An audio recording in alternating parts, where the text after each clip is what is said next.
Hola, hola, es un gusto estar nuevamente con ustedes. Continuamos con nuestro tema de soplos cardíacos. Recuerden que en la primera parte de la clase revisamos los soplos sistólicos, donde teníamos el soplo pansistólico, mesosistólico y los proto y telesistólicos. Entonces, en esa clase ya discutimos acerca de las causas, las características de estos soplos y en el tiempo, en nuestra línea de tiempo, en nuestro caminito, pues ya vimos el lugar que tiene cada uno en el carro.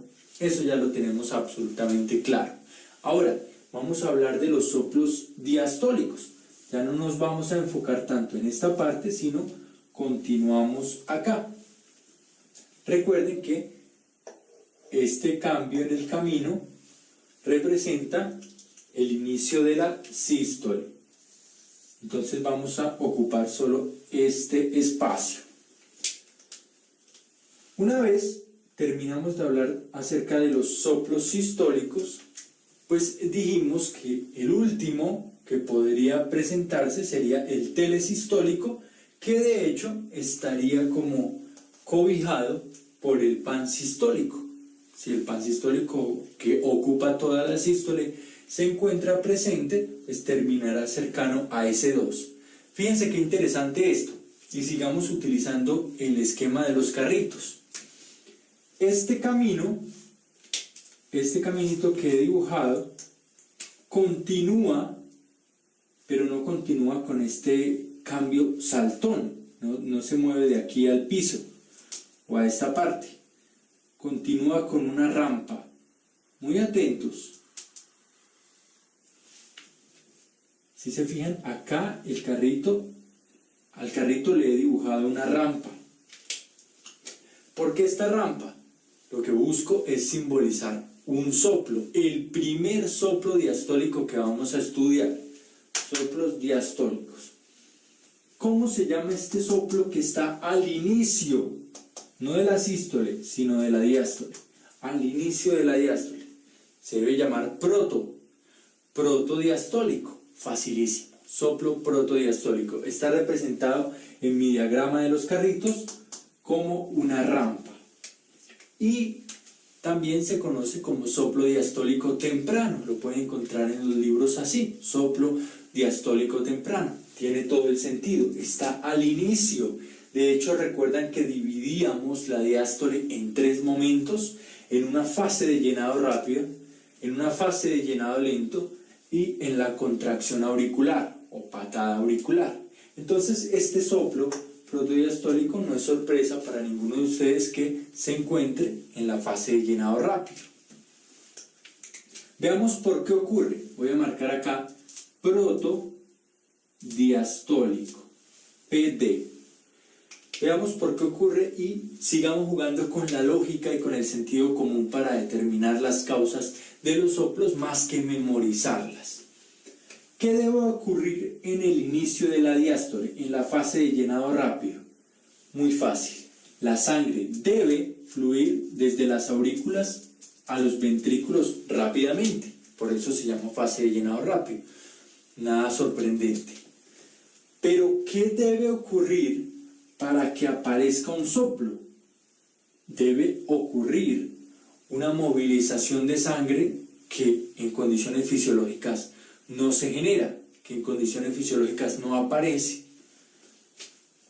Si nos ponemos a pensar claramente, la diástole es un proceso de relajación del músculo cardíaco y la sangre se moviliza desde las aurículas a los ventrículos, pues no tenemos muchas opciones para movilizar, para tomar sangre de otro lugar y llevarlos al ventrículo.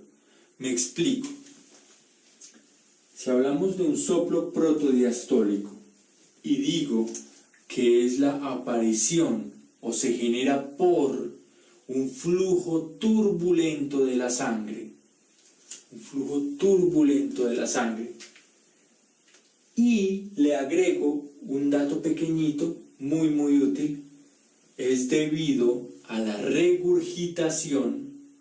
Con esos 2 datos, simplemente con entender que el soplo protodiastólico se genera por un flujo turbulento y una regurgitación de la sangre hacia los ventrículos, debo intuir que la sangre está regresando, retornando desde las arterias hacia los ventrículos. Es que no hay de dónde. Es decir, si es una regurgitación, si la sangre está retornando a un lugar donde previamente estaba y esto genera un flujo turbulento, pues si estoy en diástole, la sangre debe provenir de las arterias. No hay otra manera, porque lo normal es que bajen de las aurículas, lo anormal es que bajen de las arterias. Muy fácil, yo sé que ustedes me están comprendiendo el concepto. Ahora, pongámosle nombre. ¿Qué condiciones pueden generarnos una regurgitación de la sangre desde las arterias hacia los ventrículos? Aún más sencillo, las válvulas son insuficientes, no cierran durante la diástole y deberían cerrar, lo cual permite el retorno de la sangre. Claro, mantenemos abiertas las válvulas durante la diástole, la pulmonar y la aórtica, entonces esa sangre, esa presión que hace las arterias, tanto pulmonar como sistémica, hace que la sangre retorne. Causas, muchísimas causas. Recuerden que, por ejemplo, las valvulopatías reumáticas pues pueden comprometer el funcionamiento de la pulmonar, de la aórtica. También cuando hay alteraciones congénitas como una válvula sigmoidea bivalva. Recuerden que generalmente tienen 3 valvas. Si ocurre alguna alteración genética, entonces ya no serán 3, pueden ser 2, y esto compromete el cierre de las válvulas, tanto aórtica como pulmonar. Entonces, cualquier situación que genere insuficiencia de las válvulas aórticas o pulmonar, que impida su cierre durante el proceso diastólico o que impida un cierre adecuado durante la diástole, ¿qué va a generar? Un soplo protodiastólico. Muy sencillo, muy fácil de comprender. Soplo protodiastólico, insuficiencia aórtica, insuficiencia pulmonar. Claro, continuamos. Hablamos hace varias clases acerca del S3 y del S4. Dijimos que estos ruidos pueden ser normales, por ejemplo el S3 en personas jóvenes, el S4 en adultos mayores, pero que también se pueden relacionar con patologías. Y en este momento, tanto S3 como S4, como fue en un momento S1 y S2, nos van a servir de rueditas para estudiar o para formar nuestro carro. Porque sobre S3 y S4 voy a dibujar un carro muy diferente a este modelo, pero bien importante. Fíjense a esto.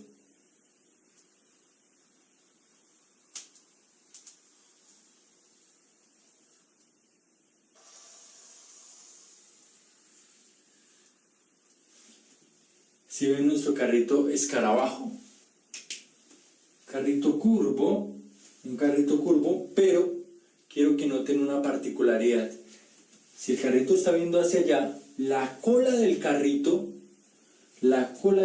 está como salida, como que deja un espacio después de la última rueda y protruye hacia atrás. En cambio, hacia adelante casi no. Esto es importante. El gráfico es un carrito, pero lo que estoy simbolizando es un soplo. Esta partecita del soplo está como corridita hacia el inicio, no tanto hacia el final. Aquí aparece como de manera temprana y aquí desaparece antes de llegar al final. Si mantuviera la proporción, terminaría como por acá, en este punto, pero no. ¿Por qué hago esto? Bueno, primero quiero decirles el nombre de nuestro soplo, de la carrocería de este vehículo. Este se llama el soplo mesodiastólico, el que está en la mitad. Entonces, mesodiastólico. Muy sencillo. Como pueden ver, tiene un comportamiento que incrementa en su intensidad y posteriormente disminuye.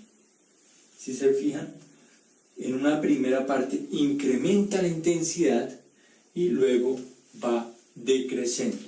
No está marcado este decreciendo como el del mesosistólico, pero también funciona de esta manera. Lo pueden encontrar que también tiene un componente de elevación y otro de descenso. Ahora, ¿qué quiero decirles? Este carrito, ojo muy atentos, puede empezar a sonar, o este soplo puede empezar a aparecer muy temprano en la diástole, y veamos por qué. ¿Cuáles son las causas del soplo mesodiastólico? Pues resulta que el flujo turbulento, en este caso, en el soplo mesodiastólico, y que pueden ver, ocupa gran parte de la diástole, de alguna manera debe estar representado por el proceso que ocurre durante la mayor cantidad de tiempo en la diástole. Me explico nuevamente. Este soplo mesodiastólico, que fíjense, puede aparecer desde muy temprano en la diástole hasta más allá de la mitad de la diástole, pues debe ocurrir por alguna alteración durante el proceso que se lleva a cabo en el corazón, en la diástole. ¿Cuál es ese proceso? El llenado ventricular por parte de las aurículas. Olvidémonos en este caso de las arterias, de las válvulas pulmonar y aórtica. Están bien. En este caso, la válvula pulmonar y aórtica están bien. Porque si estuvieran mal, ojo, si estuvieran mal, no podríamos hablar directamente de un soplo mesodiastólico, debido a que la aparición del retorno sería justo en el inicio de la diástole. Si se fijan, muy atentos, no puedo hablar de una causa, el soplo mesodiastólico, el retorno de sangre o la regurgitación desde las arterias hacia los ventrículos. ¿Por qué? Porque si fuese esta la situación que ocurre en nuestro corazón, el soplo que aparecería es el protodiastólico. Justo cuando inicia la diástole y el corazón se empieza a relajar, la sangre retornaría. Entonces el soplo sería justo después del S2, como pegado al S2.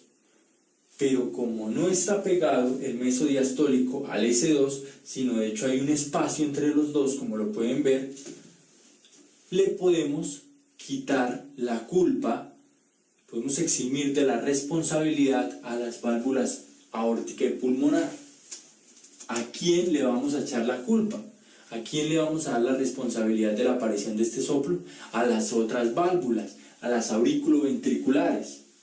Porque son las encargadas de permitir el paso de la sangre desde las aurículas hacia los ventrículos durante la diástole.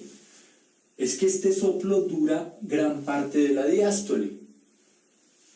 ¿Qué debe ocurrir? Ahora la pregunta es, ¿qué debe ocurrir en nuestro corazón para que el flujo desde las aurículas hacia los ventrículos se vuelva turbulento y produzca un soplo? Eso es lo que debemos pensar. Soplo mesodiastólico. Algo debe estar ocurriendo durante el proceso de llenado del corazón. No creo que sea con respecto a las válvulas de la arteria pulmonar y aórtica, porque el soplo no estaría en la mitad, sino más bien al inicio, casi después del S2. Entonces creo que el problema puede estar en las válvulas auriculoventriculares, que por algún cambio me están produciendo un flujo turbulento. Ahora, ¿qué tipo de cambio? Las válvulas no tienen más opciones, o están más abiertas, insuficientes, o están más cerradas, estenóticas. Si estuvieran más abiertas, no creo que el flujo se volviera turbulento, al contrario, si la válvula es estenosa, disminuye su tamaño, pues probablemente la sangre va a pasar por ahí y tendrá que golpear y pasar de manera turbulenta.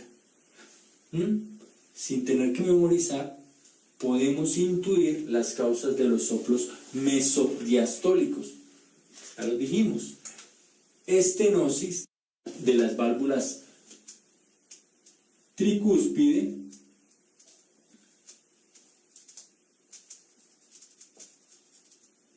y mitral.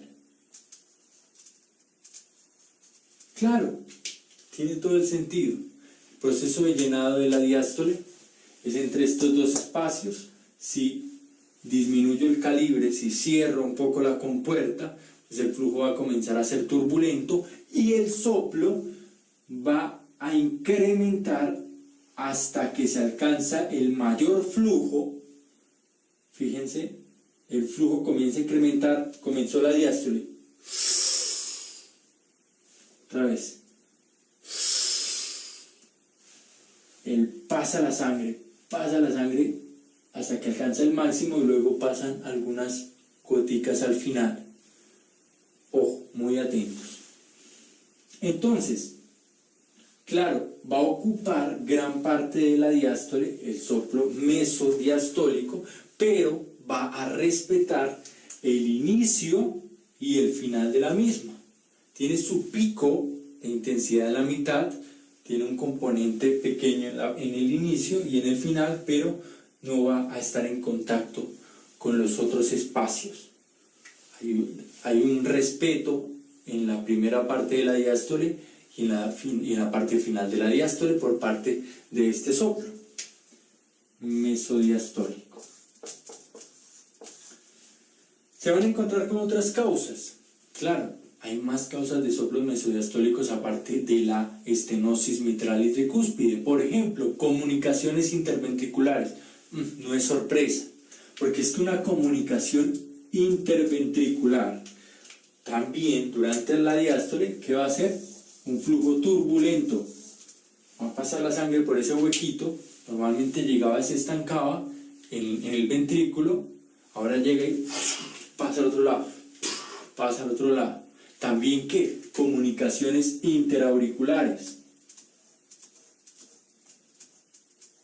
Veamos, comunicaciones interauriculares. Es el mismo proceso. Pongan por acá van las aurículas y abrimos un orificio. La sangre va a llegar desde las venas pulmonares a la aurícula izquierda, desde la cava superior e inferior a la aurícula derecha, y va a existir un flujo dependiendo de la válvula de la aurícula de mayor presión, que generalmente es la izquierda, pues será un flujo de izquierda a derecha.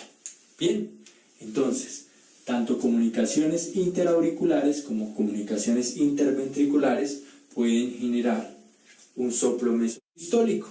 Muy fácil de comprender, no tenemos que ir muy lejos con respecto a la aparición y a las causas de un soplo mesodiastólico. Veamos ahora un soplo que nos va a completar el carrito. Notemos que nuestro carrito sistólico tenía dos corneticas. Pues vamos a darle al menos una corneta, una bocina a este carrito diastólico. Se la voy a poner acá.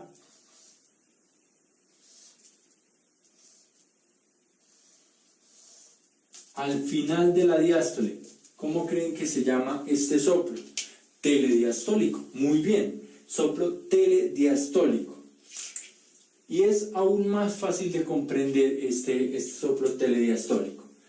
Resulta que, si somos prácticos, podemos decir que el soplo telediastólico se encuentra en la zona de la contracción auricular, de la patada auricular, la última fase de la diástole.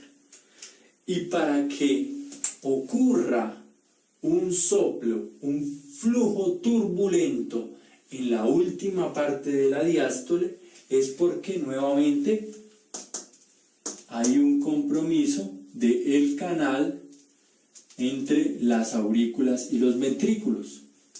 Claro, hay algo que está impidiendo, o mejor, que está produciendo un flujo turbulento cuando la sangre pasa desde las aurículas hacia los ventrículos en el momento de la patada.